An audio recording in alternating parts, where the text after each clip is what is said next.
Hello everyone, this is Marie Blue Angel, and I'm back with Love and Country. Last time we left off at a tricky spot because Lillian and Émile have to split up. They have Herbert Denham, but they are running out of time to get out of Germany, and so they've decided, or it seemingly have decided, that Lillian's going to go back to their hotel because she left her original passport in their bags there. And Émile and Herbert are going to go to the train station. And they're going to do, a little rendezvous there, as, us Americans like to say. So let's just see what happens because there's tension. I'm worried what shenanigans will happen in between because, of course, something's going to happen. It can't just be like, oh, it's all fine, we're going to get on the train, okay, etc. So let's see what happens. Let me load in my the part that I was at last time, and we're just gonna get started. Okay. Turning on my heel, I dash out to the street. If my mouse will work. Are we working today? Is it out of battery? Maybe. My bad. Whoops. Okay, that's fine.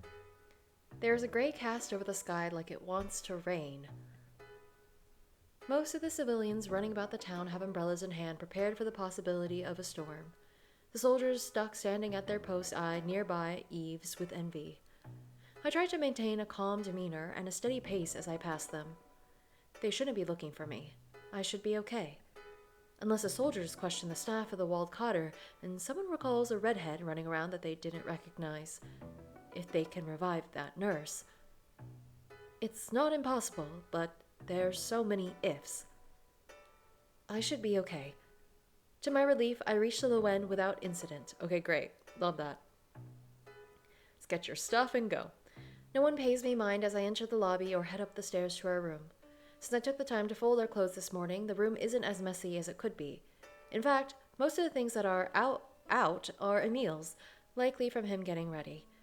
I start in the bathroom, gathering up our toiletries, my tooth powder and soap, Émile's comb, and brilliantine pomade. I don't know what that is. Wow, tooth powder. That was a thing. An oil-based hair styling product that provided shine and a light hold. Okay, cool. Love that. Love the little detail there. Of course, his things are all open and spread out all over the counter. Damn it, Émile. After replacing various lids, I bring everything back to the room and place our belongings in our respective bags. In my hurry, I knock over Émile's bag and a book falls out of the side pocket. It's a copy of Call of the Wild. He must be quite the reader to have brought a novel with him on what was likely to be a short trip. It looks like a well-loved copy. I can't blame him. It's a wonderful story. Do I know that story? I feel like I don't. Oh, no, Jack London. Maybe. Oh, there's something scribbled inside. Flipping through the pages, I see something scribbled on the insider cover. Okay, let's see. Before it's translated. Happy 18th birthday. I heard you say that you have?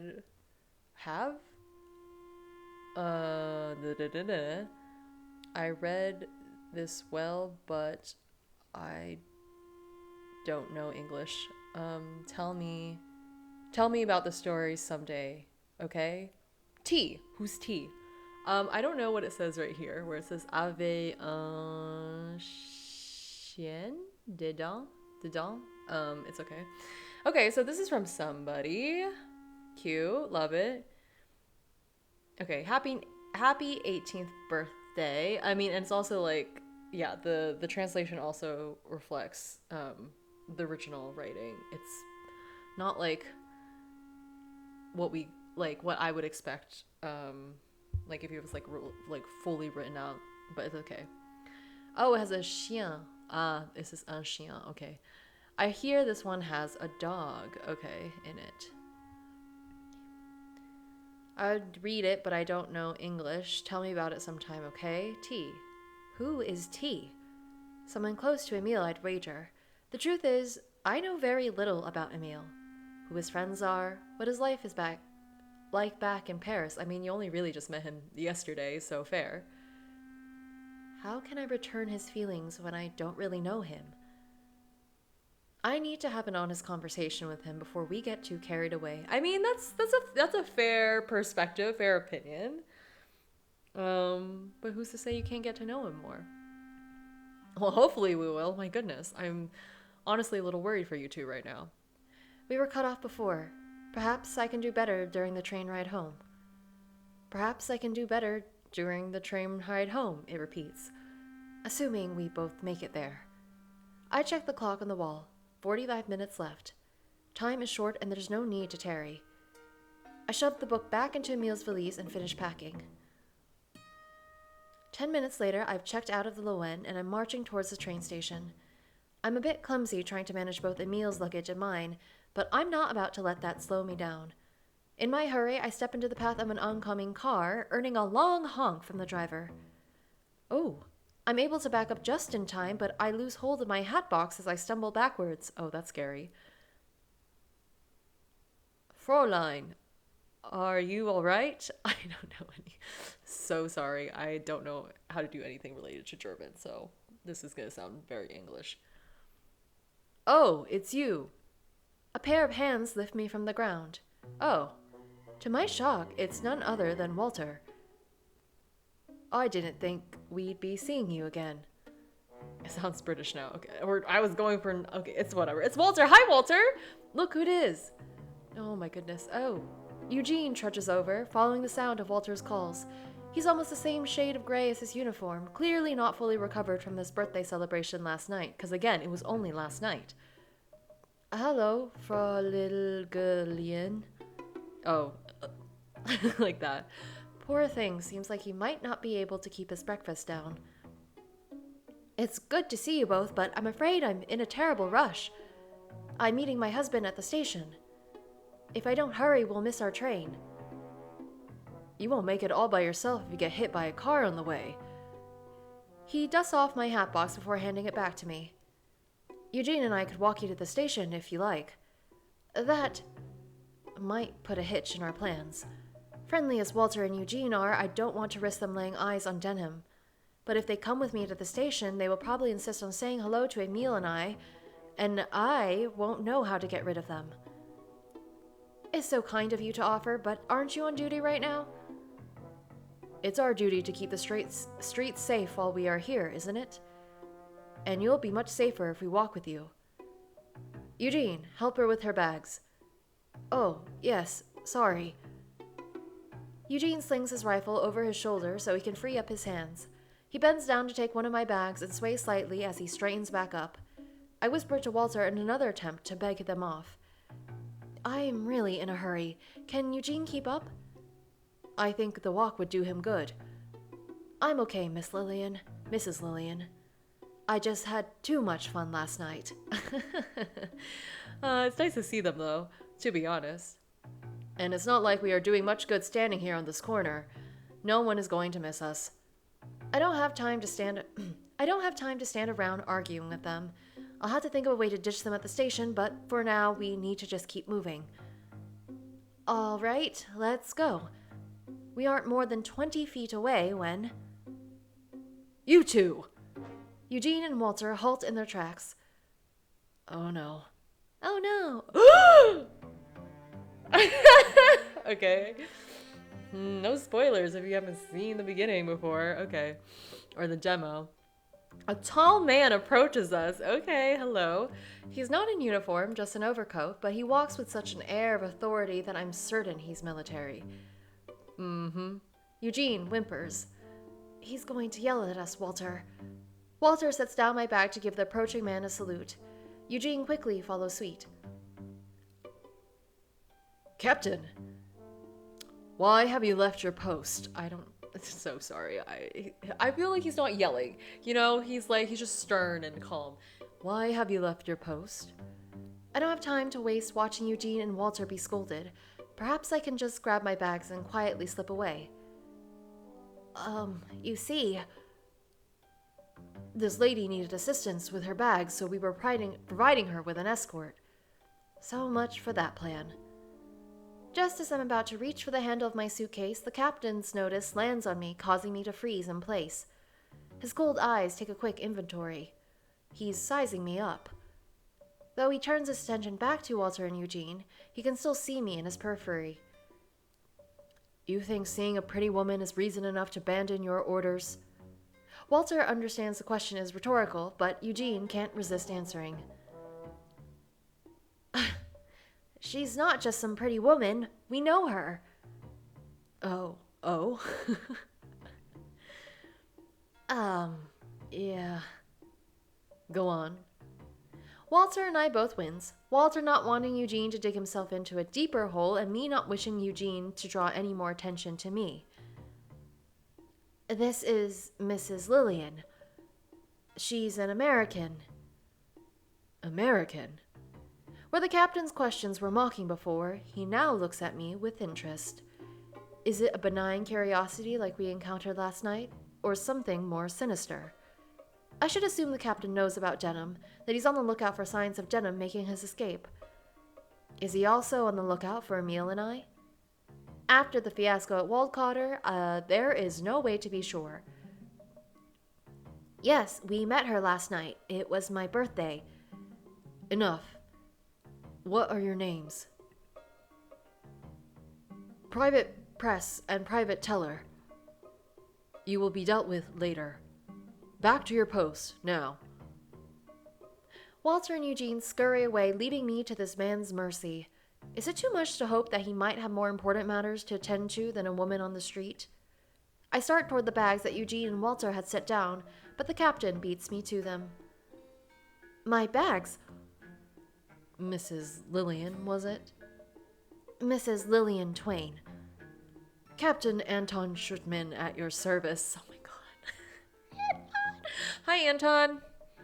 His English is impeccable and only slightly accented. Captain Schuttman, I apologize for distracting your men. I hope you won't be too hard on them. They meant well. I feel myself wither under his stare. Yeah, he's giving a real cold stare right now. Is he trying to decide what to do with me? I'll just take my bags and be on my way then. A moment, Mrs. Twain. I really must be going. I'm going to miss my train if I don't hurry. This is too much for you to carry on your own. My men promised you an escort, so I will see to it. To the casual observer, this offer may have sounded kind, gallant even. I know better, though. He's obviously decided I'm suspicious, and now he has the perfect excuse to keep an eye on me. Oh, that's not necessary. I insist. He starts walking in the direction of the station as if the matter has been settled. When I don't immediately follow, he turns back. Your train, Mrs. Twain. You don't want to miss it, right? This is bad. Very bad. Right. I quicken my step to catch up with Captain Schuttman. There must be some way to get rid of him. What brings you to Laroque, Mrs. Twain? Of course he'll use this time to question me. Oh, just passing through. You aren't visiting anyone? Is he alluding to Denham? No, I don't know anyone here. Except a few German soldiers. He's going to nitpick my answers. I need to be careful. Oh yes, we met at the bar last night. They were with a very friendly group of young men. Just passing through then.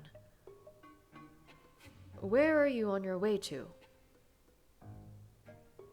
Passing through Laroque only makes sense if I'm traveling further into Germany, so I blurt out the first eastern city that comes to mind. Munich. Calm down, Lillian. You and Émile worked out a story to support your cover, remember? The newlyweds on the way to visit relatives. My grandparents live there. I see. They've never met my husband before. Actually, I'm really looking forward to introducing him to them. I give a small, embarrassed smile. I'm supposed to be a blushing bride after all. How long have you been married? Oh, it's only been a month. Is that a trace of a smile on Captain Schuttman? Perhaps he's nostalgic for the days of his own marriage. Are you married, Captain? Not anymore. Not anymore? Okay. A widower or a divorcee. It might have been a mistake to ask since the smile on his face has dissipated. I'm sorry. That must be a painful topic. On the other hand, it seems to have disrupted the rhythm of his questions. That's good for us, Lillian. There's only so much time this conversation can go on before we reach the train station, and if I haven't said anything to raise his suspicions by then, I may get out of this unscathed. We should speak of something else. Have you been to Munich before?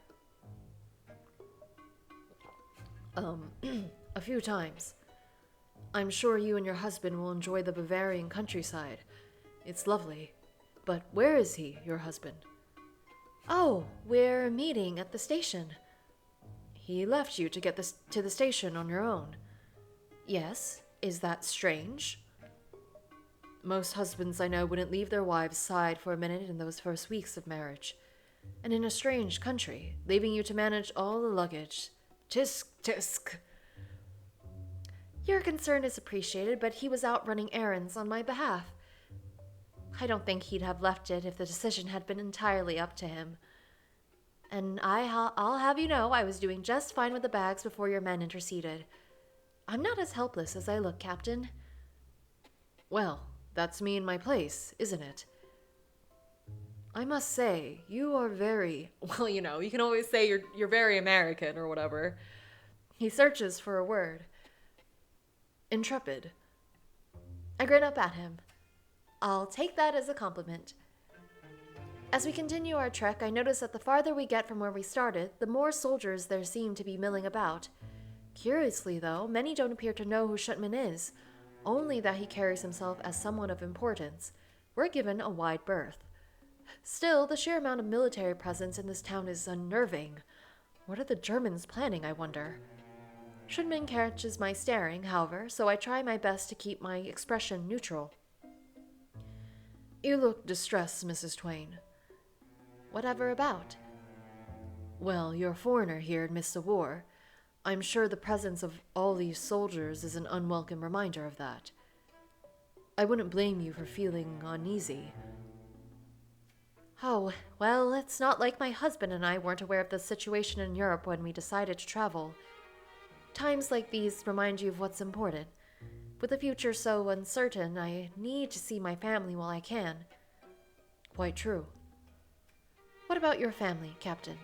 Do they worry about your safety while you're fighting for your country? He cracks a small smile. My family is small and are very much preoccupied with their own lives. I doubt they worry much about me. No lover? He raises his eyebrow at me. For a moment, I'm afraid I've crossed the line. You don't have to answer that. If I didn't understand you to be a married woman, Fraulein, I'd think you were flirting with me.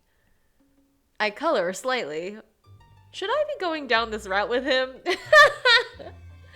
Lillian, you're a married woman, aka you need to figure things out with Émile, aka this is your cover. Also, you know, whatever. That's fine. Just be like, I'm a curious person, you know? His response wasn't negative, but something tells me that this man is somewhat out of my league. Apologies. My mother always says I'm too plain-spoken when it comes to the opposite sex. Old habits die hard. Can habits be old at your age? You can't be older than 20. You're... The shocked face. You aren't allowed to ask a woman's age, Captain. Even if you are spot on. I thought I could get away with it since we were being so candid. But you're right. We should return to safer topics. Tell me, where did you and your husband stay during your visit? This isn't a safer topic at all. Same, I agree. I travel a lot, so I never pass up a hotel recommendation. My first instinct is to lie, so we avoid any possible connection with Herbert Denham, but it'd be easy for him to verify my story with a single phone call. Mrs. Twain. We decided to stay at the Loen. It was modest, but seems well kept. I feel like the gears are turning in his mind. Is he making the connection? Maybe I should have lied after all. Are you sure you are well, Mrs. Twain? He can tell I'm anxious. This is interesting because, like, at the beginning of the story, one of the things that Lillian points out, or her mentor, Margot, points out, is that Lillian has a harder time not showing things on her face. And even though she's a bit better at it, I'm sure, and trained that to some extent, she, what do you call that? Is not fully, disguising her expressions or her feelings or internal feelings. So that's really interesting. But he's also pretty sharp, so I wouldn't be surprised even if she is covering, like she is hiding, masking like her true intentions, her true feelings really well, that he seems like he picks up a lot of stuff on a lot of stuff. So he's a dangerous man is all I'm trying to say. I make a show of eyeing the next soldier to pass us. I think you were right about what you said earlier. The number of soldiers here is a little alarming. Is there something particular happening today? You want me to share secret military plans with you? He laughs teasingly. There is always a military presence here, Mrs. Twain, but you are correct that something is going on today. There is a spy on the loose. You don't say. I was like, you don't say. Like, she is nonchalant. You wouldn't know anything about that, though. Would you? Ah, Anton, I'm scared. He said it like a joke, but for all his geniality, I get the distinct feeling that he does find me suspicious. I laugh along with him, but the truth is I feel terrified. He's just all but confirmed that they know about Denham. I have to keep reminding myself that he has nothing concrete to go on. If he did, I'd already be under arrest. He's just speculating, testing me, possibly toying with me. It's a relief when we finally arrive at the station. Émile, darling, Mr. Twain, please. Thank you for delivering me to the Bahnhof as promised. It was my pleasure. The Badischer Bahnhof is crowded again today with mix of civilians, soldiers, and staff. Hopefully it won't be too difficult to spot Émile and Denham among the throng. If only Captain Schuttman would be on his way.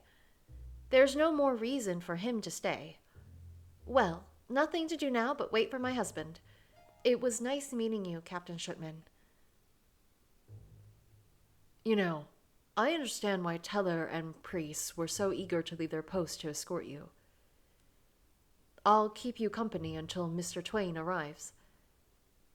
I give a nervous laugh as I tuck my hair behind my ear. But your duties can wait.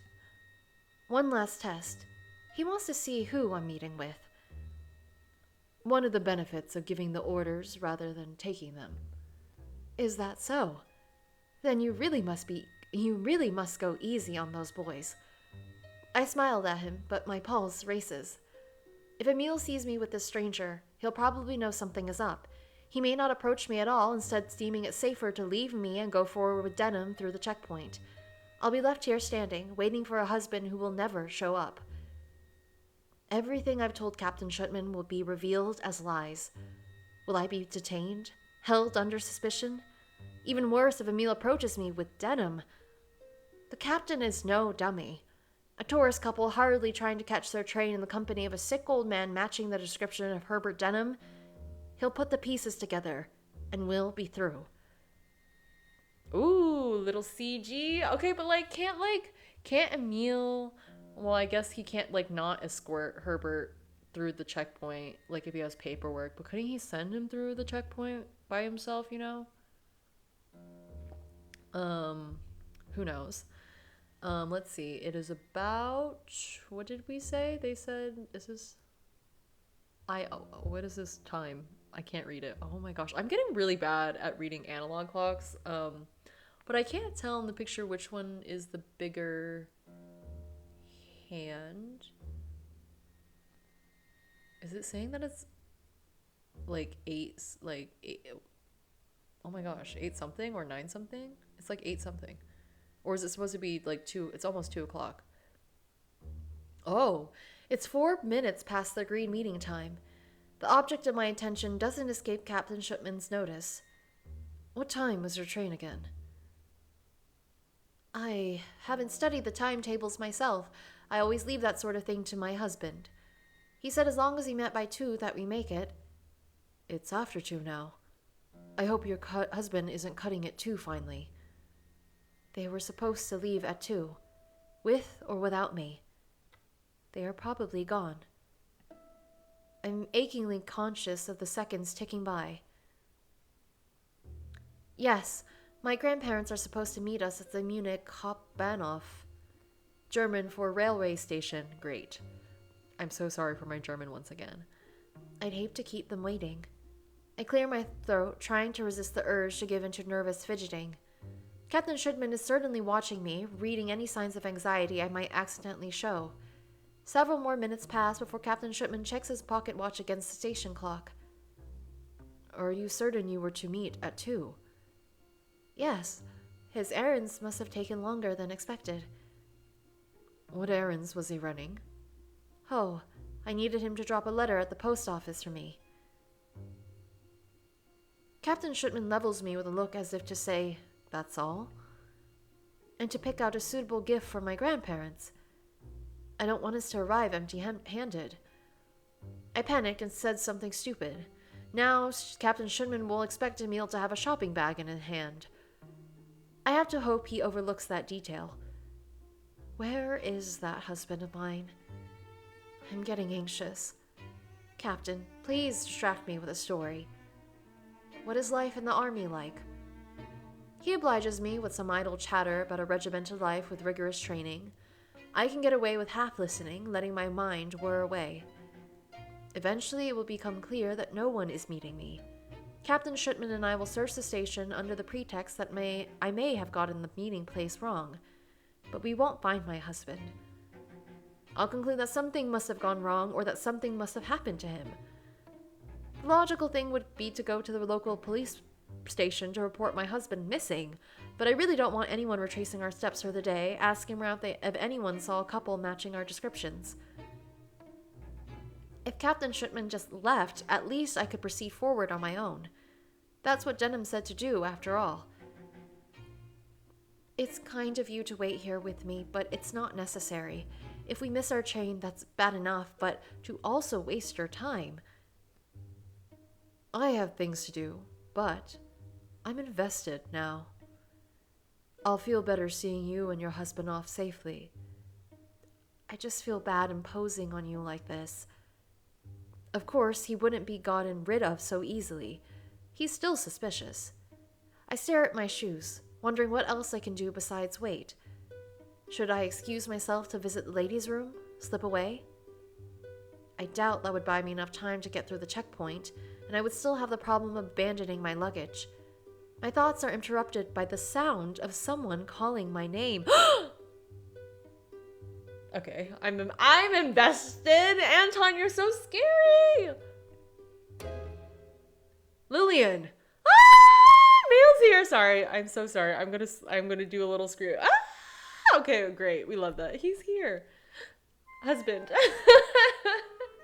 I love a fake marriage plot. Okay. I turn to see Émile stalking through the crowd towards us. The way he's coming towards us, he does see I'm with someone, doesn't he? Is he prepared for what he's walking into? Edward, darling! I call out his alias as I run towards him, throwing my arms around him. I expect him to embrace me too, but he doesn't. As I pull back, Émile isn't looking at me, but past me to the man standing by our bags. I need to give Émile as much information as I can without drawing too much attention to it. If he follows my lead, we should be okay. Let me introduce you to Captain Shipman. I feel the muscles of Émile's arms stiffen at the mention of rank, but his face doesn't give anything away. Okay, Émile, it's time to go. Is he the reason you are so late? A scowl forms on Émile's face. Okay. Why? He's playing her face. Émile is playing the part of the jealous husband. This could be just the thing I need. Most people avoid inserting themselves into a domestic dispute. Hopefully, Captain Shipman will choose to leave rather than get involved. I feign surprise at Émile's tone. What? We've been waiting here for you. We?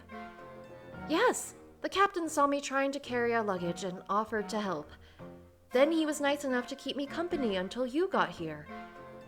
What was I supposed to do? Refuse his kindness?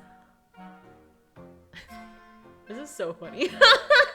I love it. I'm in for the drama, okay? I want to be a spectator of this, and I am currently.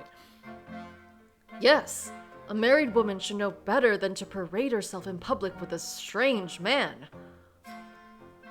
Of course, you don't like to refuse anyone, do you? Before I can respond, Captain Shipman clears his throat and strides forward with his hand extended to Émile. Mr. Twain, I presume. Émile stares coldly at Captain Shipman, sizing him up. The captain keeps his hand out insistently until Émile finally takes it.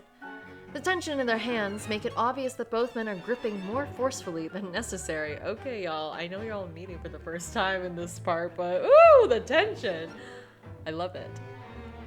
Tell me, Captain Schumann, or whatever your name is, does the German army really have nothing better for its men to do than to pick up other people's wives?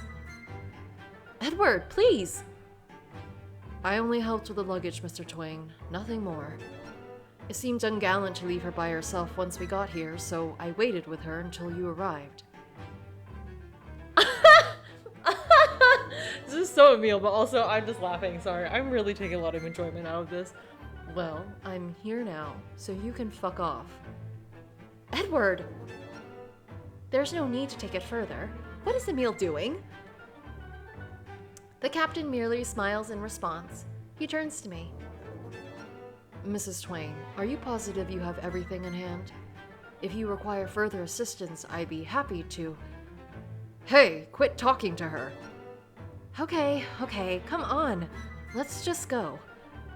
I grab Émile by the arm, tugging him in the opposite direction.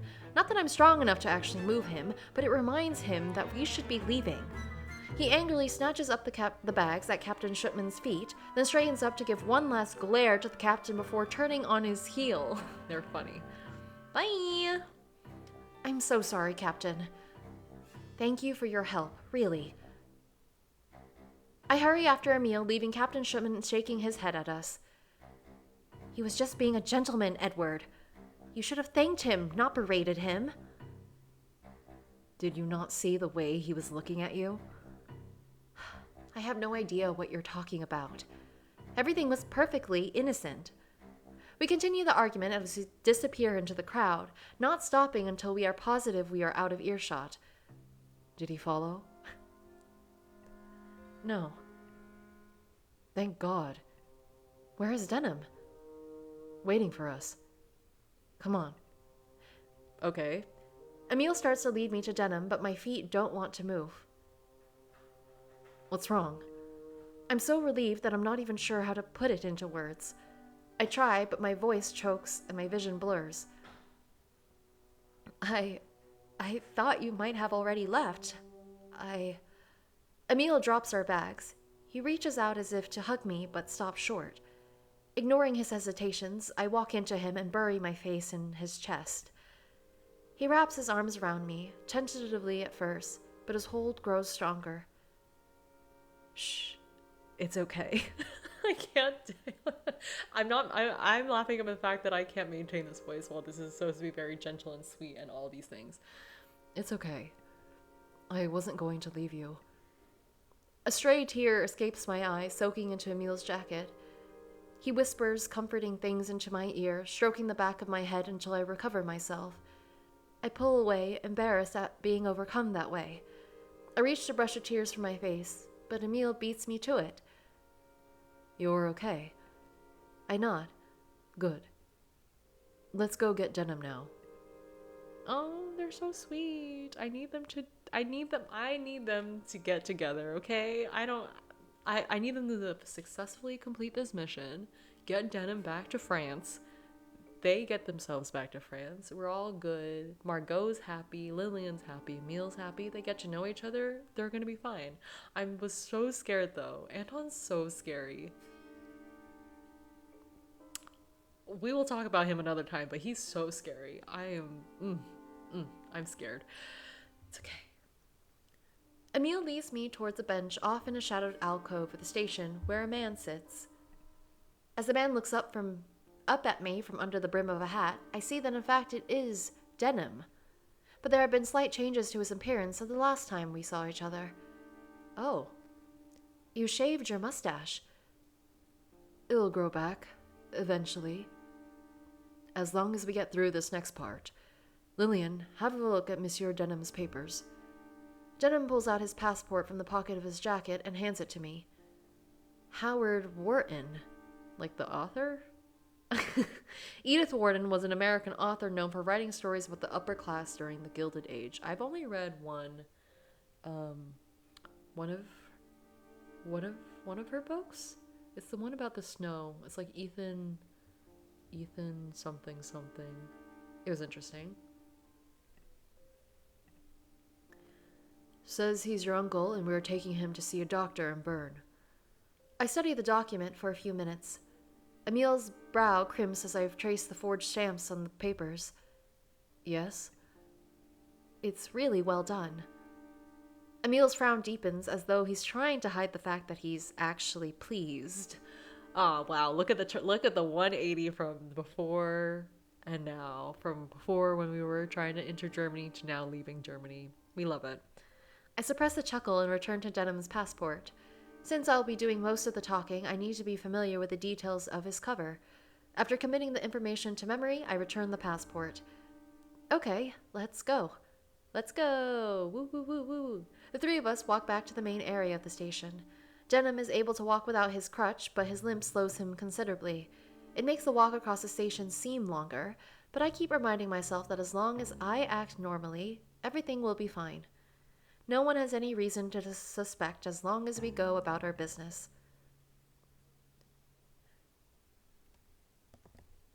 The lines leading to the checkpoint are long and give us plenty of time to stew in our own anxieties. Denham is sweating bullets, though it is just as likely to be from from illness as nerves. I start fidgeting, but a warm hand catches mine. Émile. His hand in mine reminds me that I'm not alone in this. I lean against him, letting his presence anchor me. As we move forward in the line, I begin to feel calmer and more focused. He doesn't let go until we get to the front. Please have your papers ready. Next. The three of us report to the window and slide our papers under the glass. The guard knits his brows as he starts shuffling through our documents. We replied our names and birthdays as instructed, with me in the role of translator for most of the exchange. What is the reason for your trip? Medical. We are taking my uncle to see a doctor in Bern. It's unclear if Denham is following my conversation with the guard or if it's just fortunate timing, but he breaks into a fit of coughing as if to illustrate my claim. Denham looks particularly worn out. The travel on foot between the hotels and the train station was probably a lot more activity than he is used to. Even from a cursory glance, it's obvious that he is not a well man. All right, next. He returns our papers and waves us through.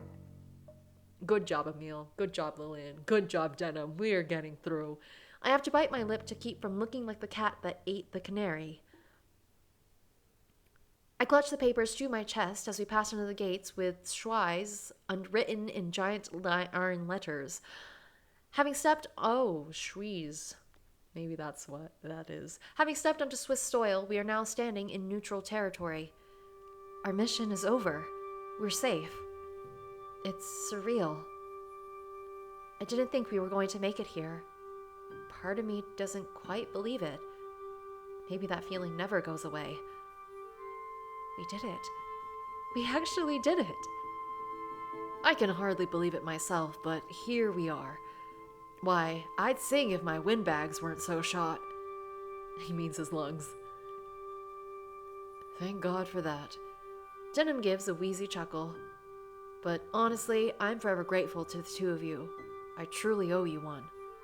Now, Mr. Twain, I don't suppose you mind procuring our tickets. I could use a rest. Sure. 1 for Bern, 2 for Paris. Denham hands Émile some folded bills before hobbling to the nearest bench. May I join you? Oh, nice. We get to see Herbert's side profile. Denham pats the empty space next to him, which I take. He lets out a long sigh, rubbing his newly shorn upper lip absently. We rest in silence for a while before I feel the need to talk. You know, we have a mutual acquaintance back in Paris. Oh? Margot de Givry. I've been serving as a lady's companion to her. Denham furrows his brow as he searches for the name. She said you met in Africa. A bulb lights over his head. You don't mean Margie Sauveterre. Margie?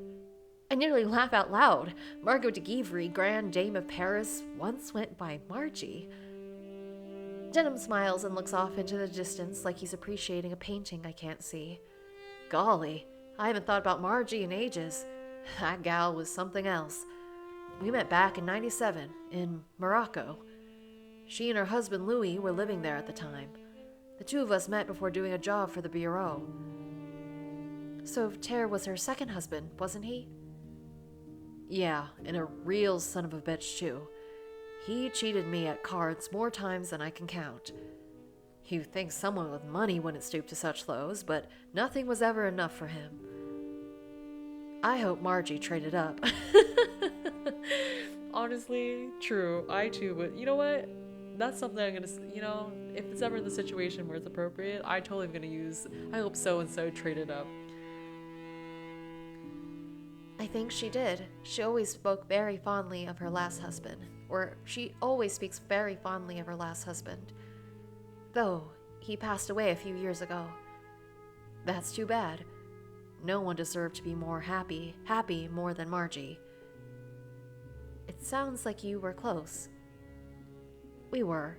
It was only a brief time we worked together, now that I'm thinking about it. But boy, I can tell you, I would have taken a bullet for that woman. He goes on to tell me about his time together with Margot, about finding snakes in their rooms, about negotiating with the natives, about being pinned down while under fire by the British. Madame de Givry doesn't share much about her past. I like hearing these stories. He grins. I'm tickled. In truth, I don't get to tell my stories often. Almost feels like a different life hearing it all out loud, right? But here I am, still doing it all, just at a much, much slower pace. Through all of his stories, I keep noticing a thread of tension, romantic tension. I can't help myself from asking about the nature of their partnership. Were you and the madam, you know? Denham's cheeks redden, a stark color for him. I mean, he kind of said he would take a bullet for her. I'm not saying you can't have a partnership and you wouldn't do that. But Margot is very captivating also. If, you're talking to her about that, and also from what we've seen. I wouldn't blame the lad. No. I mean, not entirely, no. Nothing came of it, and that was for the best. We were a good team, but getting tangled up in a romance would have complicated things. It's difficult to imagine, but nevertheless fascinating that Margot and Denham once were that close. I'm still letting these thoughts sink in as Denham continues. Yes, the only way to survive in this business is by keeping things simple. You got lucky this time. What do you mean? I was ready to leave you behind back there, but Mr. Twain wouldn't hear of it. I'm gobsmacked. Nothing personal, but that man who walked you to the station was looking to see who we were meeting, wasn't he? Yes, I couldn't shake him. The smart choice was for the two of us to leave, but Mr. Twain had to save you. It worked out, but it could have blown the whole operation. I had expected them to leave me. I knew it was incredibly risky for Émile to approach me at all. Denham isn't telling me anything I didn't know, but it makes my stomach twist all the same. When you carry feelings like that, it clouds your judgment. Love can get you killed. Love? Who said anything about love? He gives me a withering look. Lillian, we can't be in denial about. I mean, yes, you two have just met, but like, Émile literally risked this whole operation. I mean, he did it well and it's fine, we're good, but like, ooh, he cares about you for sure. I speak French, you know. Oh, that's funny. I heard everything in the hotel. I got rigid as Denham had just poured a bucket of ice water over me. He heard everything? I think you already know what the smart decision is. Just go easy on the poor boy. No! Damn it. Isn't this a theme that always comes up about spies? There's like, yeah, I can't live like my true life and like whatever, but it's just my work, etc., etc. But should you fall in love in the job? Can't you just like fall in love and then not work together? That's my solution. Can you fall in love and then just be like, Bureau, look, see here, Bureau. We get along, but we don't need to work together. Maybe that would not be great either, but you know, and what resources do we have the Bureau? I don't know, but whatever. Oh, Émile. Before I can respond, Émile strolls up to us, 3 tickets in hand. Monsieur Denham, we have 50 minutes to get you to platform 4. The sooner you're on that train, the sooner I can fucking breathe again. Don't have to tell me twice. Let's be off. I'm much slower to my feet than Denham, still gobsmacked by his advice. We scored Denham to his train and bid him farewell. As he boards, he assures us his first stop in Bern will be a post office, where he will cable his contacts at the Bureau. The wheels start to turn, and the train heaves forward. Denham pulls the hat off his head and tosses it. Émile catches it in surprise. You 2 kids take care. Keep your noses clean. He ducks into the car, and the train pulls away. Émile grimaces, watching it go.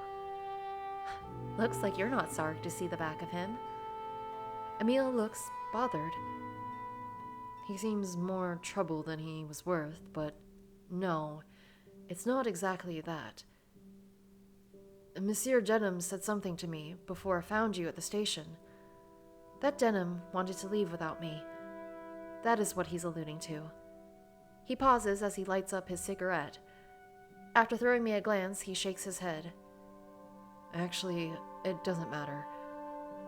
Shall we head over to our own train? He's trying to shield me from the truth. Émile may not think it matters, but I'm not so sure. Perhaps Denham was right. I follow him to our platform, unable to shake a niggling feeling of guilt.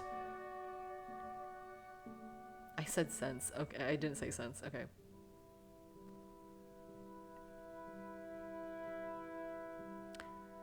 Once we board, Émile wastes no time in making himself comfortable in his seat, throwing a casual arm around me as I settle in next to him. The train starts with a jolt, and we are soon roving into the Swiss hills. Green fields spotted with lines of trees and the odd farmhouse roll past our window. Émile sighs. I can't wait to get back to Paris. Not eager to travel abroad anytime soon? I think I'll be okay staying at home a while. He smiles at me, and it makes my stomach want to flip. I look away, leaving us to stumble into an awkward silence. Émile attempts to restart the conversation. You know, that last improvisation went a lot better than the first one. Yeah, it did. It's a lot more fun when we pretend to fight instead of actually fighting. I laugh half-heartedly. We actually work pretty well together. Yeah, just add alcohol. Huh, right. You should tell your old lady to pair us up again. She can send us to another little town to paint red. I grin at this a little, even though I don't want to. He can be so sweet, so funny. I wish he'd just stop. Yeah, maybe I will. I feel him relax slightly against me. You wouldn't mind if I rested for a bit, would you? I've had 2 very late nights in a row now. Of course. The smile is still on his lips as he closes his eyes. The rise and fall of his chest slows, and with minutes he's asleep. I try to follow suit, but a swirl of thoughts keeps me from closing my eyes. I think back to the conversation with Denham. Émile's choice to approach me with Captain Shipman was ill-advised. He was pushing our luck. He should have prioritized the mission and left without me. If the situation had been reversed, if it had been me with Denham and Émile stuck in the company of a German soldier, what choice would I have made? Would I put the job first and assure Denham's safety? No. A chill runs down my spine as I acknowledge the honest answer. I would have tried to help Émile. I've known Émile for all of 2 days, but I would have risked everything for him.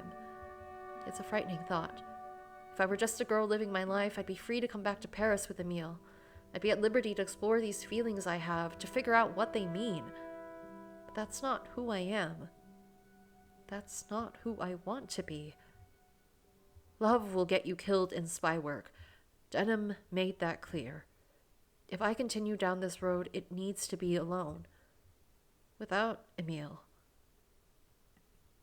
I consider Émile sleeping next to me. Whatever is between us ends today. I let him rest undisturbed until our train pulls into Paris. He stretches lazily as the other passengers around us start to gather their belongings. As we disembark, the steam from the tracks settle onto the platform. For a moment, the two of us are hidden from one another in a swell of white mist.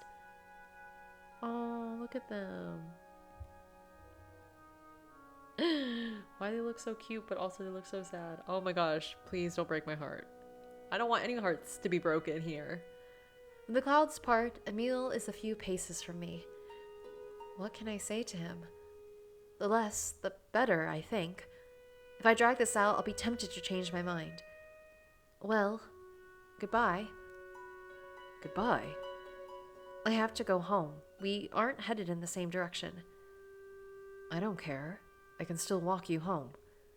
No, that's all right. Émile stares at me, expectantly at first. When I don't explain myself, his face starts to drop. Ah! I'm a little heartbroken. I'm Émile. Lillian! I mean, I know, girl, I understand. I will support your dreams and goals, but also, this is heartbreaking. This doesn't negate the fact that this is heartbreaking, okay? Okay. Well, when will I see you again? This is painful. I wish he could just read my mind so I wouldn't have to say it out loud. I don't think we should see each other again. Émile is stunned for a moment, his blue eyes wide. I see a million thoughts like a whirlwind behind them, and for a second it seems like he might be stuck in a trance. But a shock soon passes and is replaced by something bitter. He turns his head away with a scowl. Fine. Au revoir, Lillian. Oh, I can't say that. Au revoir, Lillian. Au revoir. Damn. I mean, I get it, girl. I get it. Be the girl boss of your dreams. And honestly, she's choosing that path. And I can respect that and I support that. Absolutely. Like, don't get me wrong. If we're gonna have to choose sides, I'm gonna choose Lillian's side. Forget all these men. I'm choosing Lillian's side. You know, I want to see my girl win. But this feels so heartbreaking. And I don't even know what I got myself into. Okay, we'll have to see what happens. It feels like I'm bidding a whole world of possibilities farewell as I watch Émile turn and disappear into the fog. But I know this is the right choice. I'll allow myself to be sad for a while, but that feeling will fade with time. I'll be free from distraction, free from the confusion that comes with entangling yourself with another person. And I'll be a better spy for it. And with that, I head towards the exit. Damn. Hello? Ugh, dramatique. I'm invested. What's happening? What are we gonna talk to Margot at least? Is really that's the end? I only made like, didn't I just make 2 wait.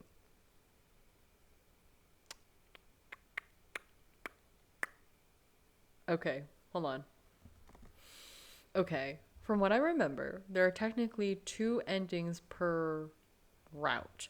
So apparently, I forgot that I had to make a second choice way earlier, and that led us to this end. Oh my god. Okay. If I go back right now to make another choice and it's too long, I'll just like cut this video, and then you'll be hearing this bit only with like an like cut into an like an outro, and then I'll save it for next time. But otherwise, I'm just gonna keep going.